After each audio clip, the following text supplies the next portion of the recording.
Imagina o desaparecimento de uma criança dentro da sua própria casa, sem sinais de arrombamento, sem pistas concretas e com testemunhas. Ao invés de esclarecer esse caso, só o tornam mais confuso ainda. Agora, imagine que essa criança ela é encontrada em um lugar onde as pessoas já haviam a procurado por diversas vezes. Essa é a história de Paulette Gebara, um caso que abalou todo o México e deixou uma pergunta no ar. Foi um acidente trágico ou um crime encoberto?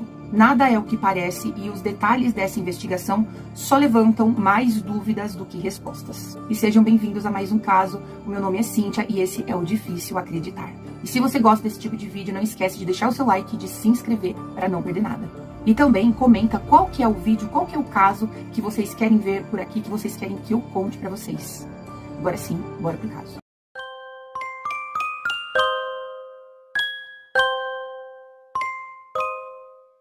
Paulette Gebara Farah, ela nasceu no dia 20 de julho de 2005, na cidade do México.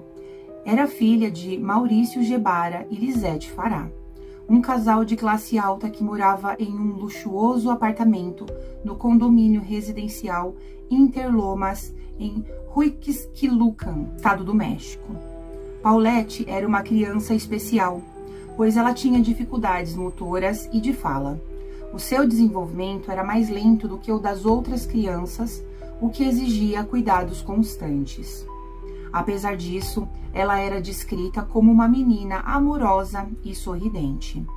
A família tinha duas babás de confiança, a Marta e a Érica Casimiro, que ajudavam nos cuidados diários de Paulette e de sua irmã mais velha. A relação entre os pais da Paulette não era assim muito boa. O Maurício, ele era um empresário assim de sucesso, mas dizem que o relacionamento entre ele e a Lisette estava assim para terminar praticamente. Havia rumores de que o casamento deles estava deteriorado e era marcado por assim muitas brigas, e isso era bem frequente. Muitas pessoas dizem que a Lisette ela tinha um temperamento assim muito difícil, que ela era uma pessoa assim muito explosiva e também instável emocionalmente. Isso acabou levantando muitas suspeitas sobre esse caso.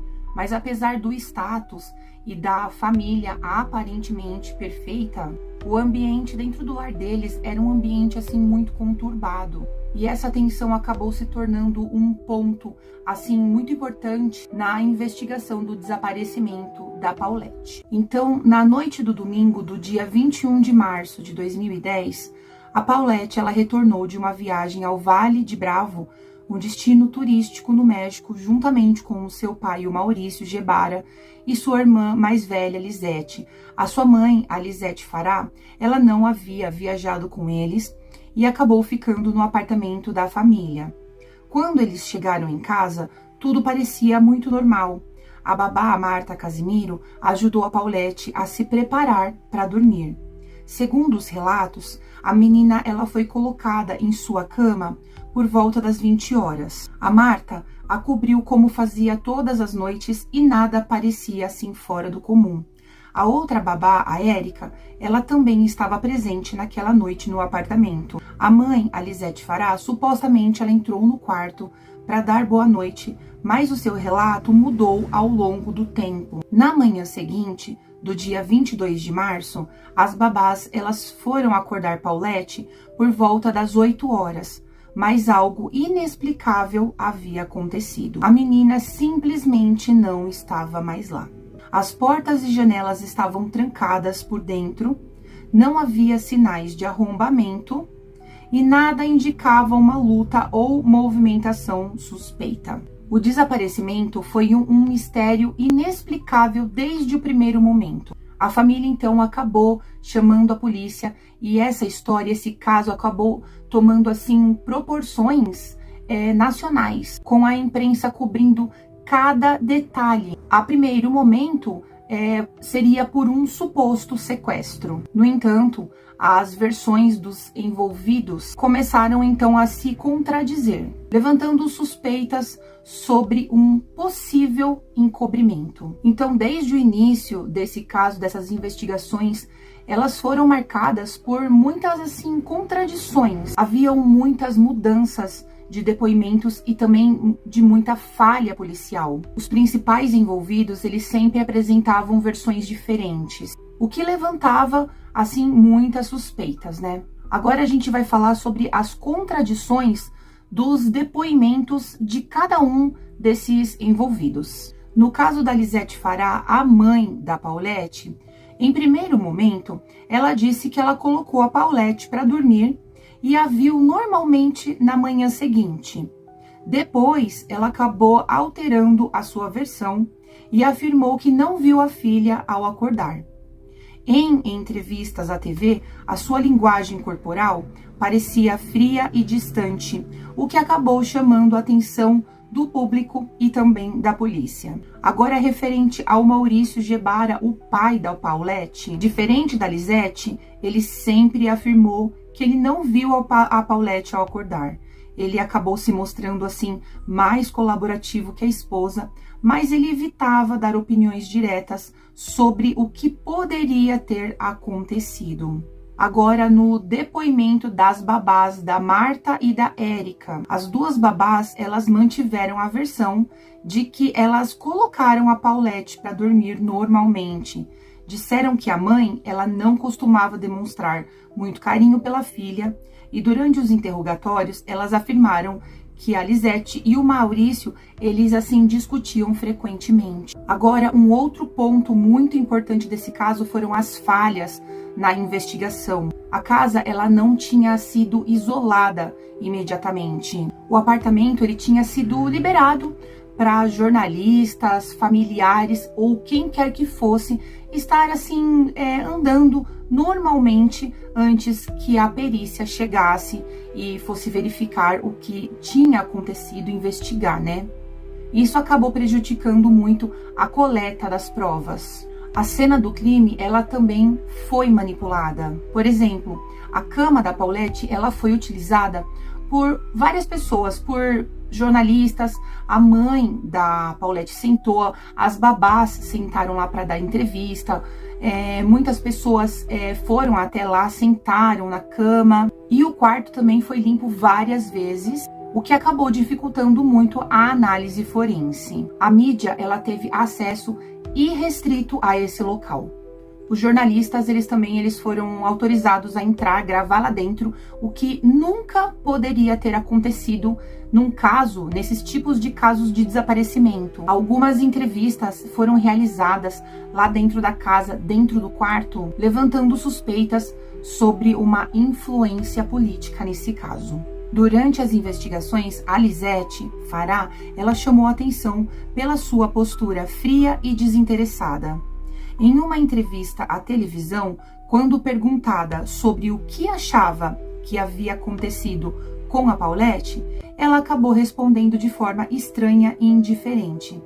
Sequestraram a Paulette, mas tanto faz. Em um outro momento, disse que não gostava da filha porque ela tinha problemas de saúde. Essa atitude acabou colocando ela no centro das suspeitas e fez com que a polícia considerasse a possibilidade de um encobrimento dentro da própria família. A polícia, então, ela tinha algumas linhas de investigação e ela começou a trabalhar com 3 hipóteses principais. E a primeira foi de sequestro. A primeira teoria foi de que a Paulette, ela havia sido sequestrada sem deixar rastros. No entanto, não havia sinais de arrombamento ou indícios de invasão. Além disso, nenhum pedido de resgate foi feito. A segunda foi um homicídio envolvendo a família. As brigas entre a Lisete e o Maurício levantaram muitas suspeitas sobre um crime dentro de casa. A mãe demonstrava desinteresse e as babás indicaram que a Paulette não recebia muito carinho da família. A polícia então começou a considerar que alguém poderia estar encobrindo um acidente ou um assassinato. Terceira teoria do acidente doméstico encoberto. Outra linha de investigação foi a possibilidade de que Paulette ela poderia ter morrido acidentalmente e alguém ter tentado esconder o corpo. Após, então, 9 dias de buscas, assim, intensas, esse caso da Paulette acabou tomando um rumo totalmente inesperado e, na verdade, mais do que isso, chocante. No dia 31 de março de 2010, o corpo da menina acabou sendo encontrado e você não vai acreditar onde? Dentro da sua própria casa. E você não vai acreditar, mas ela estava dentro do próprio quarto, ali, do lado da cama. No mesmo quarto onde ela estava dormindo no dia em que ela desapareceu. Essa descoberta, então, acabou gerando, assim, muitas dúvidas, como, por exemplo, como que um corpo, ele poderia estar ali há tanto tempo e todo mundo passou por ali e ninguém havia percebido? O corpo dela foi encontrado entre o colchão e a estrutura da cama, posicionado de uma forma muito incomum. A Paulette, ela estava deitada de lado, com o rosto virado para baixo. O seu corpo estava enrolado em um cobertor e os seus braços estavam junto ao tronco. Havia vestígios de líquidos corporais, mas ninguém notou o cheiro durante os 9 dias de busca. Nenhum sinal visível de violência, como, por exemplo, hematomas ou ferimentos externos. A grande questão era como o corpo da Paulette passou despercebido por tanto tempo, mesmo com buscas minuciosas e o uso de cães farejadores. Após, então, a descoberta do corpo da Paulette no dia 31 de março de 2010, a autópsia oficial ela foi realizada para determinar a causa da morte. No entanto, o laudo gerou ainda mais polêmicas, pois a explicação dada pelas autoridades não convenceu a população e levantou diversas suspeitas de encobrimento ou manipulação da cena do crime. De acordo com o relatório da perícia oficial do Instituto de Ciências Forenses da Cidade do México, a causa da morte ela foi classificada como asfixia mecânica por obstrução das vias respiratórias e compressão torácica. Os peritos afirmaram que a Paulette ela acabou se mexendo durante o sono e acabou deslizando para a lateral da cama. Ela teria ficado presa entre o colchão e a estrutura da cama, incapaz de se mover devido às suas dificuldades motoras. Sua posição corporal impediu a respiração, levando ela à asfixia. Não foram encontrados sinais de violência, abuso ou uso de substâncias tóxicas. O caso ele foi oficialmente encerrado como uma morte acidental. Esse caso ele foi oficialmente encerrado como uma morte acidental.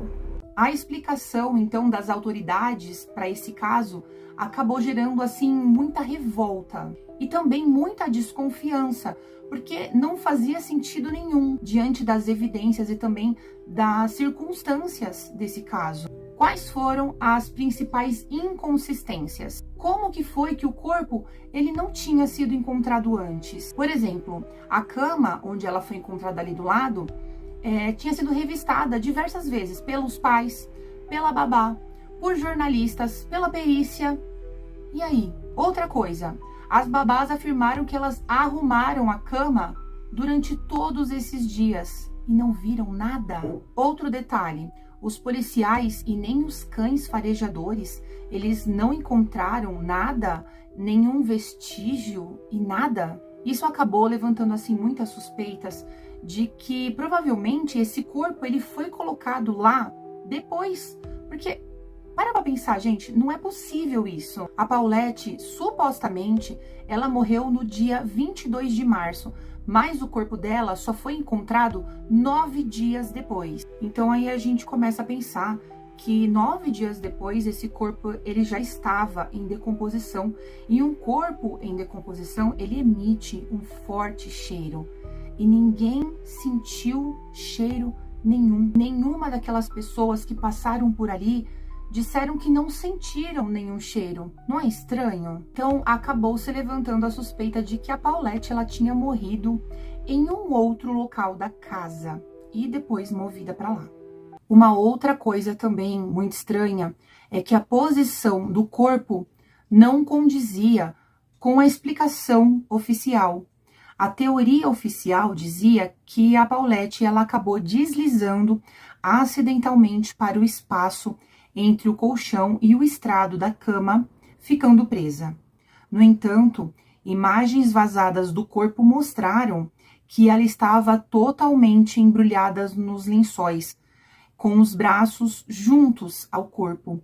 Muitos especialistas disseram que é improvável que uma criança ela se posicione dessa maneira sozinha.